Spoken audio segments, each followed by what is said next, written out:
15 of America's top doctors tried everything to save a billionaire and failed. But then, a 14-year-old janitor's son, an invisible genius, saw what no one else could. And what he discovered didn't just save a life, it uncovered a deadly truth no one was ready for. Setting: Manhattan Elite Medical Center, VIP Wing. The steady beeping of the monitors turned into an ear-splitting alarm. Inside the private suite, Dr. Richard Peterson barked orders. "Another dose of morphine, now!" On the bed, William Cross, a Silicon Valley billionaire, convulsed as his pale body trembled. His breathing was shallow, his pupils wide. 15 of the best doctors in the country had gathered here. Yet the man who had built half the tech empire of America was slipping away, and no one knew why. Outside, Marcus Hall, a 14-year-old kid with worn-out sneakers, pushed a mop bucket. His mother, Angela Hall, worked as the cleaning lady. But Marcus wasn't looking at the floor. His eyes were glued to the heart monitor flickering through the half-open door. Angela whispered sharply, "Marcus, stop staring. We're here to clean, not to be noticed." But Marcus couldn't look away. For weeks, he had memorized every symptom, every medicine, every test result. And something was wrong. Terribly wrong. The doctors kept treating Cross for neurological disease. But Marcus had seen these symptoms before: tremors, confusion, and sudden seizures. And he knew exactly where it led. He clenched his fists. "They're killing him with the wrong treatment," he whispered to himself. Down the hall, in a closed-door meeting, Dr. Peterson slammed the table. "We've tried antivirals, antibiotics, even experimental therapies. Nothing works." Dr. Williams, another specialist, muttered, "Maybe it's a rare European syndrome." Marcus, hidden near the vent, shook his head in disgust.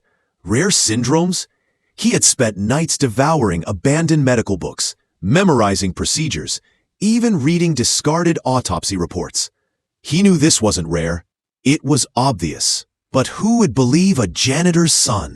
Marcus remembered 3 years ago. Room 312. A patient named Timothy Walsh. Same symptoms, same confusion among doctors. Walsh died until the autopsy revealed the truth: mercury poisoning. And now, William Cross was showing identical signs. Marcus's voice trembled with urgency. "Mom, they're treating him wrong. If they keep using that medication, it'll kill him. He needs treatment for mercury poisoning, not neurological disease." Angela froze. She knew her son's mind was unlike anyone else's. He never forgot details, dates, names, case studies. But she also knew the world didn't listen to kids like him. Marcus finally gathered courage. As Dr. Peterson exited Cross's room, Marcus stepped forward. "Doctor," Marcus said firmly, "you need to test for mercury poisoning." The corridor went silent. Nurses and residents turned their heads. Peterson's face twisted. "Excuse me? You're a janitor's kid. Don't play doctor." Marcus didn't flinch. Progressive tremors, dilated pupils, confusion. Identical to Timothy Walsh, 2020. I read his autopsy. Mercury poisoning. Peterson's smirk faded. "Security, get them out, now!" Angela's cheeks burned with shame as guards approached. But just then, beep, beep, beep, Cross's monitor screamed again. He collapsed into violent convulsions. Doctors rushed back, chaos exploding around them. Marcus whispered to his mom, "If they don't test him within 12 hours, he's dead." That night, as the hospital quieted, Dr. Jennifer Lee, a young resident, found Marcus in the medical library. "What are you doing here after what happened?" she asked gently. Marcus opened a toxicology book, pointing to a page. "Look, every symptom matches mercury poisoning, and I think someone's poisoning him through his personal items, maybe toothpaste or medicine." Jennifer's eyes widened. "That's attempted murder." "Exactly," Marcus said.